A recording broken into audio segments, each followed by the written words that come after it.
পরপর 2 বছর অতিবৃষ্টি, লাগামহীন মূল্য বৃদ্ধি এবং কঠোর খাদ্য নিয়ন্ত্রণ ব্যবস্থার একাধিক সিদ্ধান্তের কারণে পশ্চিমবঙ্গ তখন কার্যত বিপর্যস্ত হয়ে পড়েছিল। শস্য ব্যবসার কড়াকড়ি থেকে শুরু করে বিয়ের ভোজে পর্যন্ত সেসব নিষেধাজ্ঞা জারি করা হয়। ইতিহাসবিদ জয়া চট্টোপাধ্যায় তার গ্রন্থ spoils of partition Bengal and India 1947 লিখেন যে একই ধরনের ব্যবস্থা 1943-এর বঙ্গীয় দুর্ভিক্ষের সময়ও চালানো হয়েছিল, কিন্তু তা মারাত্মকভাবে ব্যর্থ হয় এবং চাপের মুখে পড়ে পিসি সেনা একই দিকে এগোন। সেই সময়কার শক্তিশালী ব্যবসায়ীরা খাদ্যশস্য মজুত করে রাখেন, না হয় তারা তা বিহার কিংবা তৎকালীন পূর্ব পাকিস্তান, বেসিক্যালি বাংলাদেশে পাচার করে দেয়। আসল চাপটা গিয়ে পড়ে ক্ষুদ্র ব্যবসায়ী, রেশন দোকানের লাইসেন্সধারী, পরিবহনকারী, চালকল মালিকদের উপর, এবং এই গোষ্ঠীর উপরেই কংগ্রেসের রাজনৈতিক ভিত্তিটা অনেকটা দাঁড়িয়েছিল এবং আস্তে আস্তে এই ভিত্তিটাই ভেঙে পড়ে। সাধারণ মানুষের কাছে এই নিষেধাজ্ঞার মানসিক অভিপ্রায় ছিল আরও গভীর। হয়তো কঠিন গান্ধীবাদী পিসি সেনের কাছে মনে হয়েছিল যে মিষ্টিগুলো অপ্রয়োজনীয় বিলাসিতা, কিন্তু সাহিত্যিক মণিশঙ্কর মুখোপাধ্যায়ও কিন্তু বলেছেন যে দৈনন্দিন জীবনে ছোট ছোট স্বস্তির জিনিসগুলো তো মানুষের কাছে গুরুত্বপূর্ণ।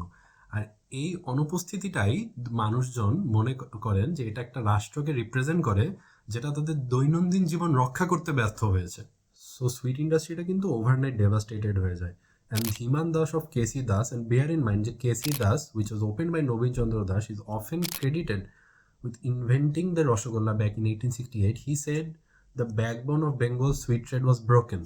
তো মিষ্টির দোকান যেমন বালরাম আর রাধারমন মল্লিক, সেন মহাশয়, ভীমচন্দ্র নাগ, এইসব দোকান বন্ধ করা শুরু করে। অনেকেই তাদের সোনা গয়না বেচে দেয়, অনেকেই লোন নেওয়া শুরু করে, এবং অনেক কারিগর যারা শুধু দুগ্ধজাত মিষ্টি বানাতে পারতেন, তারা এখন ময়দা, বেসন এবং কাজু বাদাম দিয়ে সেই সব মিষ্টি বানানো শেখা শুরু করলেন।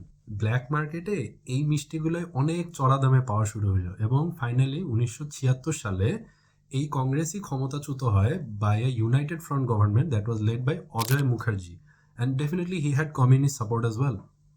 প্রফুল্লচন্দ্র সেন ওনার সিট হারিয়ে ফেলেন এবং উনি আসলেও কখনো আর পলিটিক্যালি রিকভার করতে পারেননি।